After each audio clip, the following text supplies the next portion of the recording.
savez, il y a quelques heures, je viens de supprimer exactement 63% des membres de mon groupe Facebook. Et je vais vous expliquer tout ça.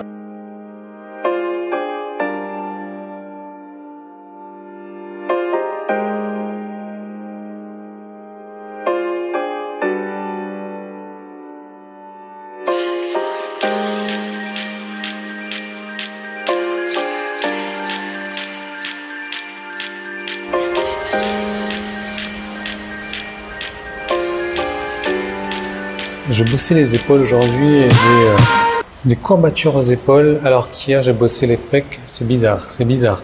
Alors oui, je suis au fitness. Je ne sais pas si vous vous souvenez, peut-être vous n'avez pas vu la vidéo, vendredi je crois, je vous avais parlé du fait que quand je viens au fitness, moi je laisse mon ego de côté. Alors pourquoi je m'habille comme ça? Bonne question, parce que j'aime me montrer aussi. Mais ce que j'entends par là, par mon ego de côté, c'est que, et j'avais fait le rapprochement, il y a des mecs, franchement, quand je les vois au fitness, ils sont comme ça plutôt, et ils soulèvent des poids trois fois plus lourds qu'eux, mais ils le font très très mal. Ce qui fait que dans 1 an, dans 2 ans, ils vont toujours ressembler à la même chose. Et je suis sûr, je suis persuadé que quand ils me voient, ils se disent, mais c'est quoi je sais pas comment est-ce qu'on dit, ce big guy là, ce mec costaud qui soulève des poids de fillette.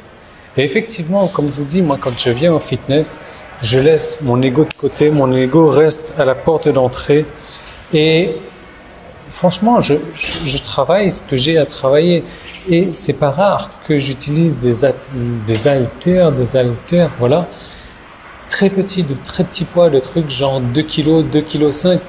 À la limite, c'est bon bruit de moustique ici. À la limite, je travaille avec les petites haltères roses en plastique là que vous voyez dans les publicités pour femmes. C'est presque ce genre de truc. Donc les mecs, c'est presque risible quand ils me voient travailler. Ils se disent, mais attends, c'est quoi ce mec costaud avec ce genre d'haltères là? Et du coup, ils sont pas prêts à faire la même chose que moi. Et c'est ce qui va faire la différence entre eux et moi. Alors vous avez vu qu'il y a pas mal de monde là. Regardez, il est 8h47 et ça me change déjà d'être au fitness avant 9h. Mon autre fitness s'ouvrait à 9h. Et j'étais comme un con tout seul à 9h, quoi. Alors que là, à 8h47, il y a déjà pas mal de monde. Donc tout ça pour vous dire que c'est pas vraiment la taille des haltères qui compte, mais plutôt la manière dont on s'en sert. Alors je vais fermer la porte. Voilà, il y a un abruti qui a laissé la porte ouverte, et donc du coup tout le monde laisse la porte ouverte. Logique. Donc c'est pas vraiment la taille des haltères, j'ai vraiment du mal avec ce mot-là, des haltères qui comptent, mais vraiment la manière dont on s'en sert. Et c'est vraiment la manière dont on s'en sert, vraiment, c'est ça qui est important. Le mouvement, la forme que vous mettez dans votre mouvement qui est important, c'est ça qui compte. Et c'est vraiment pour ça que je ne m'attache pas vraiment aux chiffres aussi. C'est pour ça que moi, les preuves sociales, j'en ai rien à faire, j'en ai rien à péter des preuves sociales. Oh, j'ai tant de vues sur mes vidéos, oh, j'ai tant de membres dans mon groupe, oh, j'ai tant d'ouverture, tant de ci, tant de ça. Rien à faire du tout. Alors pourquoi est-ce que j'ai supprimé tout simplement la majorité, plus de 67% des membres de mon groupe?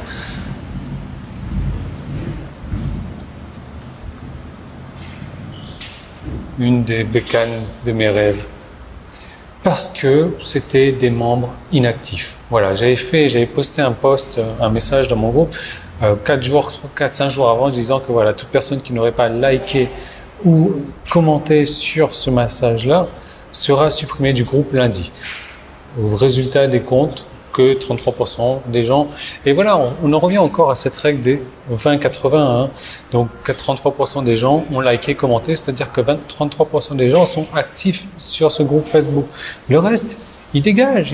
Moi, ça me fait pas peur de pas avoir de personnes supplémentaires dans mon groupe. J'en ai rien à faire. D'ailleurs, je préfère être dans un petit groupe de personnes restreintes, mais dans lesquelles on va communiquer vraiment et on va devenir encore plus fans, on va devenir encore plus amis et sont susceptibles encore plus de devenir mes clients. D'ailleurs, la majorité sont mes clients. Plutôt que d'avoir affaire à des inconnus, plutôt que d'avoir affaire à n'importe qui est juste là ou en tant que touriste, qui est juste là pour faire partie d'un groupe. Ça ne m'intéresse pas du tout.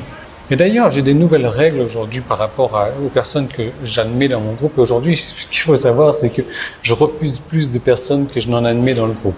Par exemple, si une personne fait déjà partie de plus de 100 groupes, d'au moins 100 groupes, pourquoi est-ce que je l'accepterais? Quel est l'intérêt pour moi? Personne ne veut juste collectionner les groupes. Moi, ça ne m'intéresse pas. Je n'ai rien à faire de ça. Elle ne va même pas voir les messages de mon groupe parce qu'elle ne sera pas active, parce qu'elle est trop... Non. Une personne qui a une photo de chat, de chien, je veux dire, qui n'a pas une photo de son visage en tant que photo de profil, qui a un paysage, non, ça ne m'intéresse pas. Alors oui, dans mon groupe aujourd'hui, il y a encore ce genre de personnes-là qui ont un masque, etc. Mais ce sont des personnes actives. Maintenant, si une nouvelle personne se présente et qu'il y a une photo qui n'est pas de son visage, moi je ne discute pas avec un paysage, je discute avec une personne. Et c'est vraiment ce que je recherche. C'est pour ça que je vous dis depuis le début que l'argent n'est pas forcément dans la liste, mais l'argent est dans la relation que vous créez avec votre liste. Donc, avis aux amateurs, si vous voulez faire partie du groupe Facebook, vous savez que déjà il faut faire partie de moins de 100 groupes, il faut avoir une photo.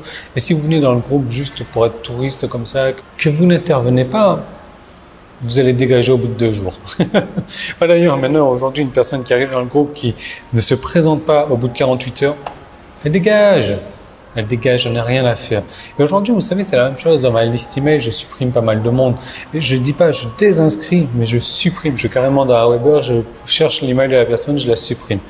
Pourquoi? Parce que ça ne m'intéresse pas. C'est le genre de philosophie de personnes qui ne m'intéressent pas. Le mec, pas plus tard que ce matin, j'avais envoyé un email qui disait « Ouais, c'est la fin des haricots verts ». Il me renvoie un email « Ah bon, on va manger des patates ». Mais putain, t'as quel âge, toi? Donc, je suis dans un Weber, je prends son adresse email, je le supprime. De cette manière-là, il ne pourra même plus s'inscrire parce que mon profil d'inscription d'adresse email est vraiment assez particulier. Mais enfin bref, c'est la fin de... Ouais, non, c'est pas avec le genre de personne avec qui j'ai envie d'avoir dans ma liste. Donc, je m'en fous pas mal d'en avoir une grosse, mais j'en veux une qui est travailleuse. Vous pouvez considérer que c'est la morale de cette vidéo.